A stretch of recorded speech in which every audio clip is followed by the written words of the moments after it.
ನಮಸ್ತೆ, MTV news Kannada ವಾಹಿನಿಗೆ ಸ್ವಾಗತ.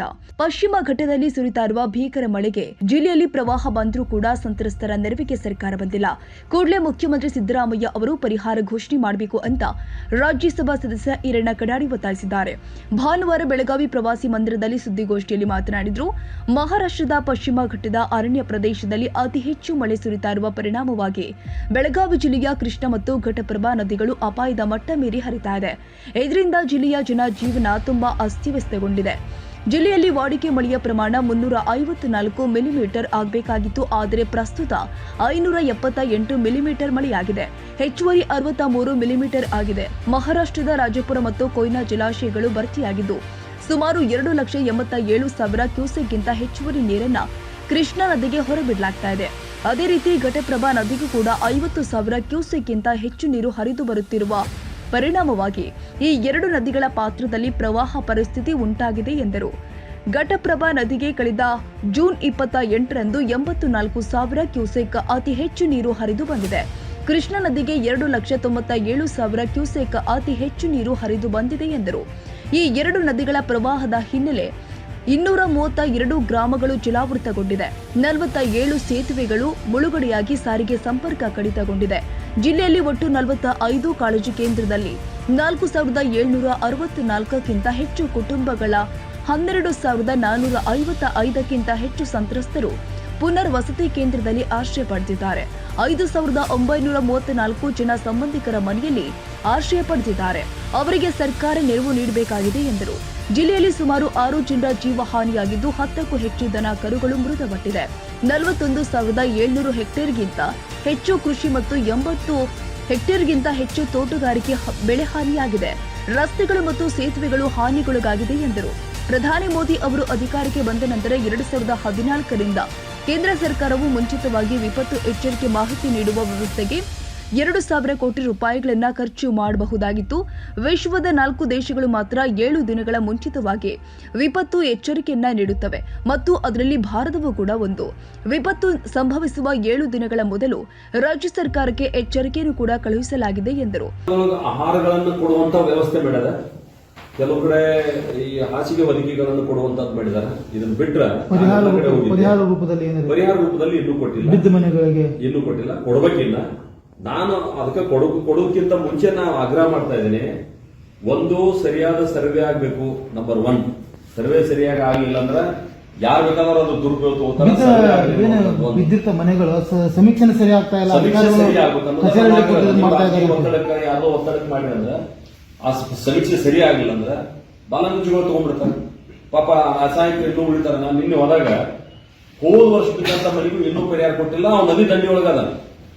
ಅವ ಆಗ್ರಹ ಮಾಡ್ತಾ ಇದ್ದ, ನಾನು ಇಲ್ಲೇ ಹೋಗ್ತೇನೆ, ನನ್ಗೆ ಏನ್ ಬೇಕಾದ ಆಗ್ಲಿ ಅಂತ. ಆದ್ರೆ 3 ಜನ ರಿಕ್ವೆಸ್ಟ್ ಮಾಡಿ ಅವ್ನು ವಾಪಸ್ ಕರ್ಕೊಂಡ್ ಬಂದಾರೆ.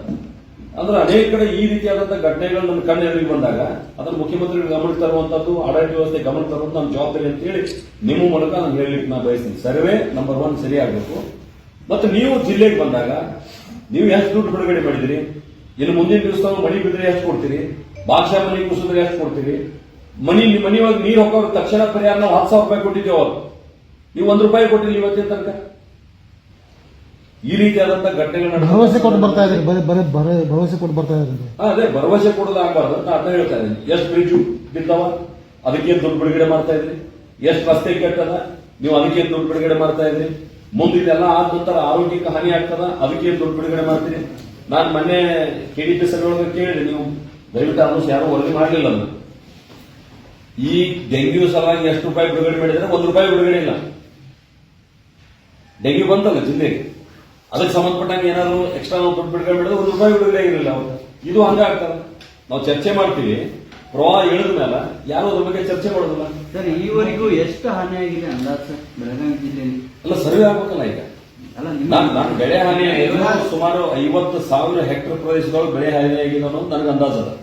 ಯಾಕಂದ್ರೆ ನಾನು ಒಬ್ಬ ರೈತಾಗಿ ಎಷ್ಟು ಪ್ರದೇಶ ಹೋಗ್ಯದ, ಕೃಷ್ಣಾ ನದಿ ಗುಂಡೆ ಎಷ್ಟು ಹೋಗ್ಯದ, ಘಟಪ್ರಭಾ ನದಿ ಗುಂಡೆ ಎಷ್ಟು ಹೋಗ್ಯದ, ಆ ಲೆಕ್ಕ ಪ್ರಕಾರ ಒಂದು 50,000 ಹೆಕ್ಟೇರ್ ಮಿನಿಮಮ್ ಒಂದು ಸಮೀಕ್ಷೆ ಆಗಲಿ.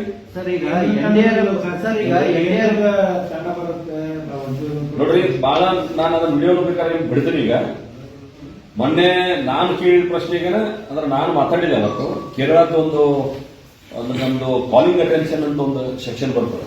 ಯಾವುದೇ ನಮ್ದೇನು ಪೂರ್ವ ನಿರ್ಧಾರಿತ ಕಾರ್ಯಕ್ರಮ ಇರ್ತದೆ ಲೋಕಸಭೆ ರಾಜ್ಯಸಭೆ, ಆ ಪೂರ್ವ ನಿರ್ಧಾರಿತ ಕಾರ್ಯಕ್ರಮಗಳನ್ನು ರದ್ದುಪಡಿಸಿ ಮಾತಾಡೋದಂದ್ರೆ ಸೆಕ್ಷನ್ಗಳು, ಆ ಸೆಕ್ಷನ್ಗೆ ಹೋಗಿ ನಾವು ಮಾತಾಡಬೇಕು. ಅಲ್ಲಿ ವಿರೋಧ ಪಕ್ಷದವರು ಕಾಲಿಂಗ್ ಅಟೆನ್ಷನ್ ಕೊಟ್ಟಿದ್ರು, ನಾನು ಕೂಡ ಅದರೊಳಗೆ ಸೇರ್ಕೊಂಡೆ. ಕಾಲಿಂಗ್ ಅಟೆನ್ಷನ್ದಾಗ ಆಡಳಿತ ಪಕ್ಷವಾಗಿ ನಾನು ಕೂಡ ಕಾಲಿಂಗ್ ಅಟೆನ್ಷನ್ ಸೇರ್ಕೊಂಡು ನಾನು ಈ ಕೇರಳದ ಮಾತಾಡ್ತಾ ಕೇರಳದ ಮಾತಾಡೋ ಸಲುವಾಗಿ ಕರೆದಿದ್ದು. ಆದ್ರೆ ಕೇರಳದ ಮಾತಾಡ್ತಾ ನಾನು ನಮ್ಮ ರಾಜ್ಯದಲ್ಲಿ ನಾನು ಮಾತಾಡಿದೆ, ಈ ರಾಜ್ಯದ ಸದಸ್ಯರಾಗಿ. ಸಾಕಷ್ಟು ಪ್ರಮಾಣದಲ್ಲಿ ಇತ್ತು ಅದು. ಈಗ ಬ್ಲಡ್ ಕಡೆ ಲಕ್ಷ ಕೊಟ್ಟದಾರ. ಇತ್ತೀಚೆಗೆ ನಮ್ಮೂರಾಗ ಒಬ್ಬರು ಡೆಂಗ್ಯೂ ಆಗಿ ತೀರ್ಕೊಂಡಂತ ಒಂದು ಸುದ್ದಿನೂ ಅದ. ಅದರಿಂದ ಮುಂದಿನ ದಿವಸದೊಳಗ ಆರೋಗ್ಯದ ಮೇಲೂ ಬಹಳ ದೊಡ್ಡ ಪರಿಣಾಮ ಬೀರ್ತಕ್ಕಂಥ ಘಟನೆಗಳು ನಡೀತಾವ. ಅಂದ್ರೆ ತೆಗ್ಗಿನ ಪ್ರದೇಶದೊಳಗೆ ನೀರು ನಿಂತು ಬಿಡ್ತಾವ, ಇಮಿಡಿಯೇಟ್ ನೀರು ಖಾಲಿ ಆಗಂಗಿಲ್ಲ, ರೈತರ ಬೇಸಾಯ ಮಾಡಕ್ಕೂ ಅನುಕೂಲ ಆಗಂಗಿಲ್ಲ. ಅಲ್ಲಿ ನಿಂತ ನೀರಿನಿಂದ ರೋಗಗಳು ಬರುವಂತ ಸಂಭವ ಅದ.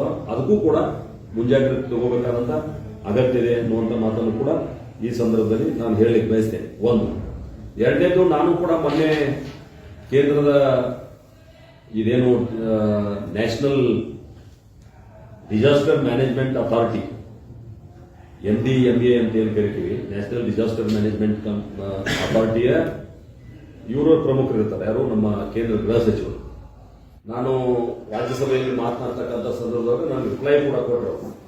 ಏನಂತಂದ್ರೆ NDRF ಫಂಡ್ ಸಲುವಾಗಿ ಯಾವುದೇ ರಾಜ್ಯ ಸರ್ಕಾರಗಳು ನಮ್ಮ ಹಾದಿ ಕಾಯುವಂತ ಅಗತ್ಯ ಇಲ್ಲ.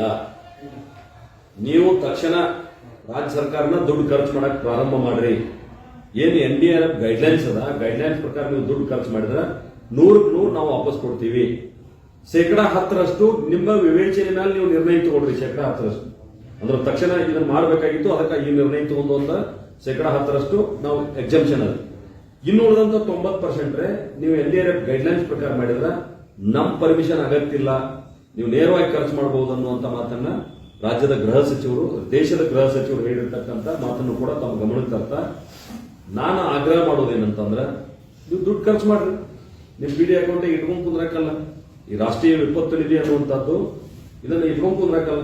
ತಕ್ಷಣ ಜನರ ಸಹಾಯಕ್ಕೆ ಬರ್ರಿ.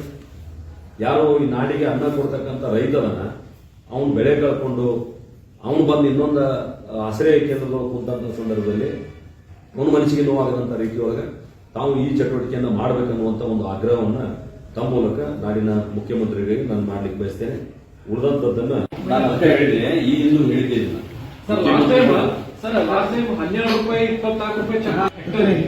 ಕೃಷಿ ಬೆಳೆಗೆ 6,800 ರೂಪಾಯಿ ಕೊಡ್ತೀವಿ. ಶಾಶ್ವತ ನೀರಾವರಿ ಇದ್ದಲ್ಲೇ 18,000 ರೂಪಾಯಿ ಕೊಡ್ತೀವಿ. ಕಾಫಿ ಬೆಳೆಗೆ 18,000 ರೂಪಾಯಿ ಕೊಡ್ತೀವಿ. NDRF ರೂಲ್ಸ್ ಪ್ರಕಾರ. ನಾನೇನ್ ಹೇಳ್ತೀನಿ, ನಾನು ಒಪ್ಕೋತೀನಿ. ನಿಮ್ಮ ಪೇಮೆಂಟ್ ರೈತರದಾಗ್ತಾ ಇಲ್ವಲ್ಲ ಅಂತೇಳಿ ನಾನು ಒಪ್ಕೋತೀನಿ. ನಾನು ಸಹಮತದ.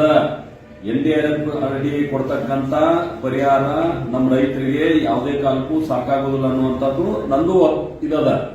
ಆದ್ರೆ ರಾಜ್ಯ ಸರ್ಕಾರ ಇದಕ್ಕೆ ಸಂಬಂಧಪಟ್ಟಂತೆ ನೀವು ಬರ್ರಿ ಅಂತ ಹೇಳಿದ್ವಿ. ನಾವು ನಿಮ್ ಜೊತೆ ಸೇರ್ತೀವಿ ಅಂತ ಹೇಳಿದ್ವಿ. ಚರ್ಚೆ ಮಾಡೋದು ನಿಮ್ದು ಗೌರ್ಮೆಂಟ್. ನಾವು ಚರ್ಚೆ ಮಾಡ್ತಾ ಇದ್ವಿಲ್ಲ. ನಾನು ಸಂಬಂಧಪಟ್ಟವ್ರ ಜೊತೆ ಮಾತಾಡಿದೆ. ಈ FRP ಕಬ್ಬಿನ FRP ಡಿಗ್ರಿ ಮಾಡುವಾಗ ನೀವು ಆ ರಿಕವರಿ ಆಧಾರ ಹೆಚ್ಚು ಮಾಡಿದ್ದೀರಿ. ಆ ರಿಕವರಿ ಕಡಿಮೆ ಮಾಡ್ಬೇಕಂತೂ ನಾನು ಒತ್ತಾಯ ಮಾಡಿದ್ದೀನಿ. ಒಬ್ಬ ರೈತನಾಗಿ ನಾನು ಕೂಡ. ನೀವು ಮೊದಲು 9 ಇತ್ತು, ಆದ್ರೆ ಈಗ 10 ಇರ್ತದೆ. ಆ ರಿಕವರಿ ಹೆಚ್ಚು ಮಾಡಿದಿರಿ, ಈ ಕಡೆ ಹೆಚ್ಚು FRP ಹೆಚ್ಚು ಮಾಡಿದ್ರಿ. ಆದ್ರೆ ಈ ಬರೀ FRP ಅಷ್ಟೇ ಹೆಚ್ಚು ಮಾಡ್ಬೇಕು, ರಿಕವರಿ ಅಷ್ಟೇ ಇರ್ಬೇಕನ್ನುವಂತ ಆಗ್ರಹ ಮಾಡಿದ್ವಿ ನಾವು. ಬ್ರಿಡ್ಜ್ ಪುನರ್ ನಿರ್ಮಾಣ ಮಾಡತಕ್ಕಂಥ ಅಗತ್ಯ ಅದ. ಅದೇ ರೀತಿ ನಮ್ಮ ಮುಸುಗುಪ್ಪಿ ಹತ್ರ ಒಂದು ಬ್ರಿಡ್ಜ್ ಅದ. ಅಲ್ಲಿ ಕಮಾನುಗಳ ಸಂಖ್ಯೆ ಜಾಸ್ತಿ ಆಗ್ಬೇಕಾಗಿದೆ. ಏನ್ ಮಾಡಿದಾರೆ, ಕೆಲವು ಕಮಾನುಗಳನ್ನು ನಿರ್ಮಾಣ ಮಾಡಿ ಉಳಿದ ಕಡೆ ಒಟ್ಟು ಹೋಗ್ಬಿಟ್ಟಾರ.